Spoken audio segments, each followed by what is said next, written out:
Good morning mga ka-trippings. Once again, meron na naman tayong bagong parcel. Gastos na naman.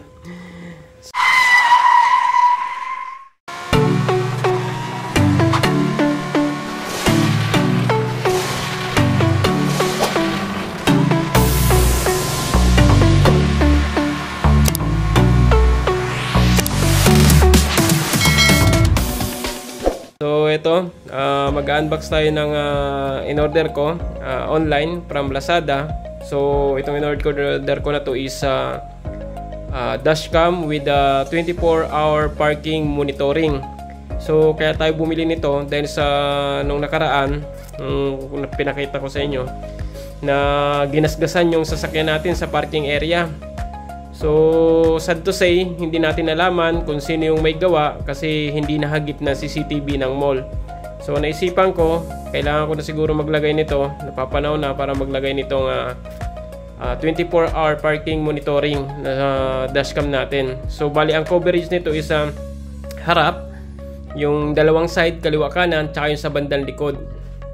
So, titingnan natin, i-unbox natin, i-review natin yung camera kung anong klase ba siya, yung quality niya.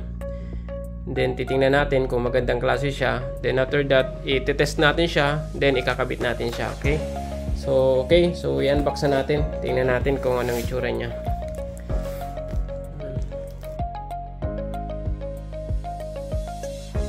So ayan, buksan na natin. So, ang delivery courier nga para dito sa amin ito, na in-order ko na to is Plus Express. So, maayos naman sila mag-deliver. So, ito naman yung galing doon sa mismong in-orderan natin na shop. So, meron siyang box. Ayan, tanggalin natin yan. Yung bubble wrap niya is medyo manipis. Ayan, sa top side, no? Sa taas lang tsaka baba, wala sa gilid. So, I hope na hindi na damage yung in-order natin, yung unit hindi na damage. So ayan, and yung in-order natin, FHD DVR wide view angle vehicle recorder. Ayan. So 30-inch IPS LCD screen, resolution nya is 1920 1080 25 fps. Ayan. View angle is 170 degrees. So interface niya is USB, built-in G sensor, support, sinusupport niya yung SD card na hanggang 128 GB. So in order ko ito is I think 64 GB lang itong in order ko na kasama niya na SD card. Accessories niya, card charger, USB manual, user manual, mount holder. Yan. And then, itong GPS, I think, hindi ito yung kinuha ko. Walang GPS kasi ang kinuha ko is yung 24-hour monitoring. 24-hour parking monitoring.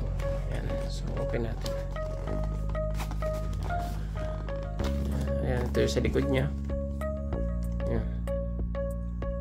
Ayan. So, mabuview mo yung apat na side. Ayan. Yung sa harapan, yung sa gilid, tsaka yung sa likuran. Ayan. So, open natin. Ayan. Ito yung top niya.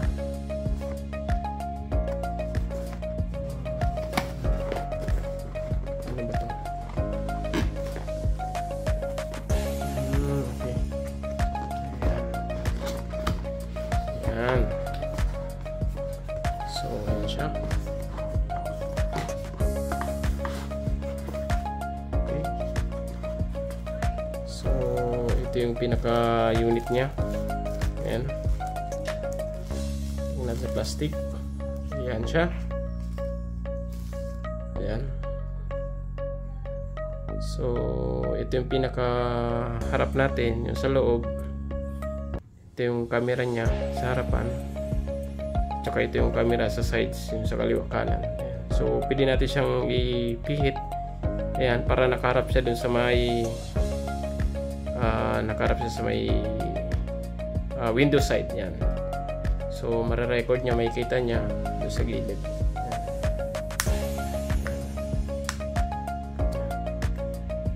Pwede natin siya ganyan.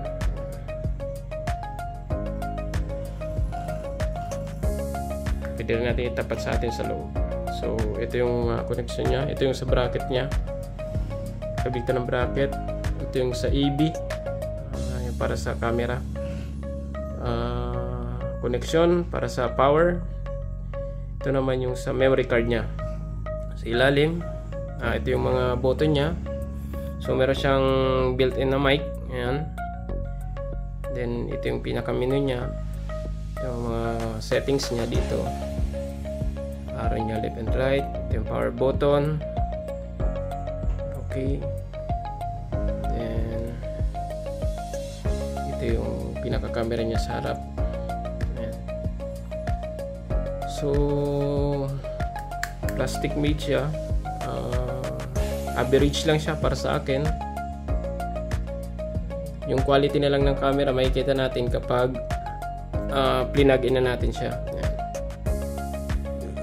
Wide angle, wide digital lens, car camcorder, f2.0 to 2.8. So ito yung unit.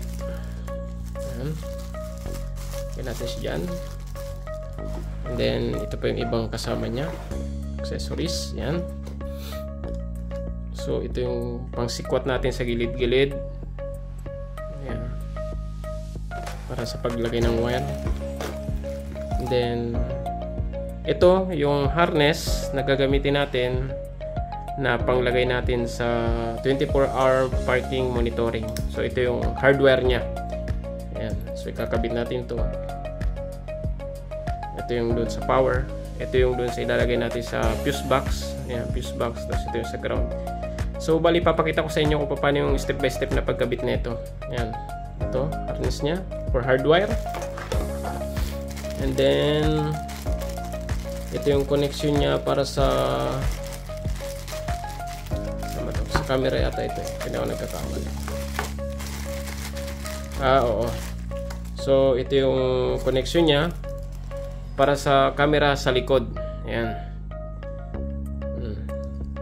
Tapos ito yung lalagay natin doon sa may taas. Tapos ito, tingnan natin kung ilang pin. Ayan. So 5 pin siya. Ayan. 5 pin.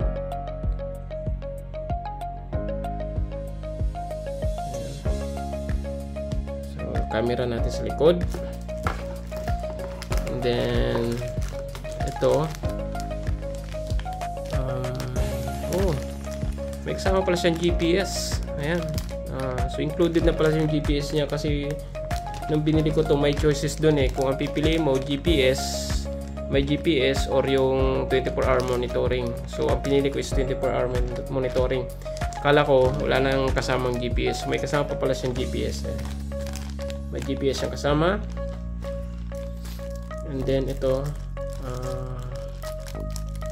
para sa mga wire. Ayan, lagayan ng wire. Ayan, buksan natin yung clip ng wire nya. Ayan. So clip nya para sa mga wire, para hindi nakalaylay. Pero ang gagawin ko doon, isusuksok ko siya sa mga gilid-gilid para hindi makita. Ayan. Ayan. Tapos ito, sa dito kasama. Ito na yung pinaka-mounted mount nya. Ayan. So ito na natin yung didikit natin sa may windshield. Ayan. Sa may windshield natin siya ididikit. Tapos ito yung adjustan. Ayan. Paghigpit. Ayan. Pwede natin siyang i-rotate ng pataas o pababa, pataas, payuko. Ayan, patungo. Ayan. Tapos ito pa yung isa. Ayan. So bali dalawa siya, may kasamang dalawa. So ito naman, yung isa na yun is ito pandikit, ito naman vacuum. So ito yung sa salamin, sa windshield talaga kasi vacuum siya. So ito kapag hindi vacuum yung pag hindi siya sa windshield ilalagay, sabihin natin doon sa may dashboard. So ito yung gagamitin mo. Pero dahil gagamitin, ididikit natin sa may windshield, sa may bandang taas, so ito gagamitin natin yung vacuum. Ayan. Okay. Tapos ayan, ito yung memory niyang kasama. Ayan. So, ayan, 64 GB. Ayan, memory card. 64 GB. And then, may mga kasama pa siyang screen protector. Ayan, meron. Meron siyang dalawang screen protector na kasama. Tapos meron pa dito ito. Yung sa camera sa likod na tornilyo. Ayan. Tapos ito yung pinaka manual. Ayan, yung pinaka manual natin, instruction paano yung pagkabit niya. Ayan. So titingnan na natin dito, babasahin na lang natin mamaya paano yung pagkabit. Okay, so lagyan natin siya lahat dyan. Ayan, GPS, harness ng camera. Ayan.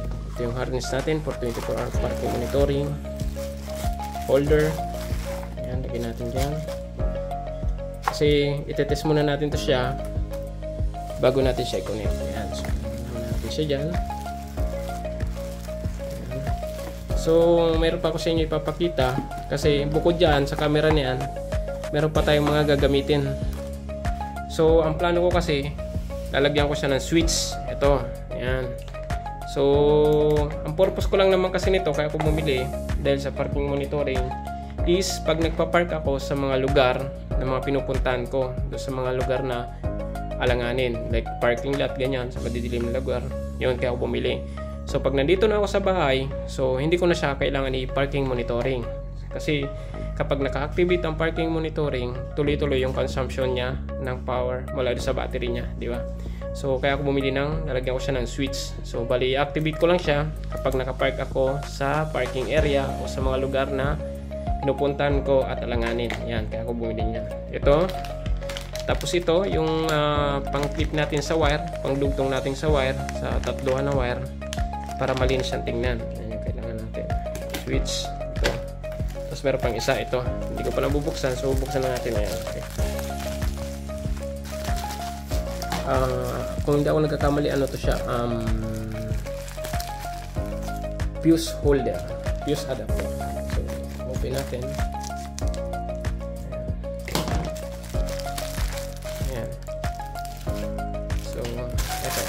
Bali, ang in-order ko is set na kasi may paggagamitan pa ako nito eh. So, imbis na isa lang yung bilihin ko, ang binili ko is 5 pieces na. Kasi may paggagamitan pa ako nito. So, pare-paras lang to siya. Bali, ang binili ko is kasi ang ginagamit natin doon sa fuse box natin sa Toyota Vios, ang fuse natin is micro. Ayan, micro. Pag umorder pala kayo nito, meron kasing mga iba-iba yung description nila. Yung iba, ang tawag nila dito is mini. Meron naman tinatawag ito ay micro. So pag bumili kayo, tingnan nyo yung mga sizes. Kapag ang sizes is micro, mini, standard, itong orderin nyo. Micro. Kapag ang ang choices naman is mini, and then small, and then standard, ang piliin nyo is mini. Tsaka tingnan nyo yung pagkakaiba. Ito yan, oh. Ganyan, oh. Ganyan yung itsura ng micro or mini. Ito yung ginagamit natin sa Toyota Vios. Yung iba kasi, ito papakita ko sa inyo.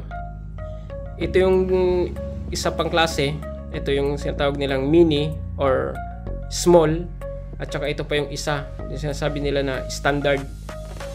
Yan, yung standard niya. So, bali mo, ito yung pagkakaiba niya. Yan. Yan. Micro, mini, standard, or mini, small, standard. Ayan, ganyan. So, ang mapapansin nyo is itong pansaksak niya is maiksi kumpara dito sa dalawa. Ayan. So, ito yung bilhin nyo kasi ito yung ginagamit sa Toyota Vios. Ewan ko lang, hindi ko pa na-try. Baka pwede rin ito gamitin. Yung ganito. Basta siguro may salpak doon. Pero ako, ang ginamit ko is ito. Kasi tingnan ko yung mga fuse natin doon sa Toyota Vios. Ganito yung itsura.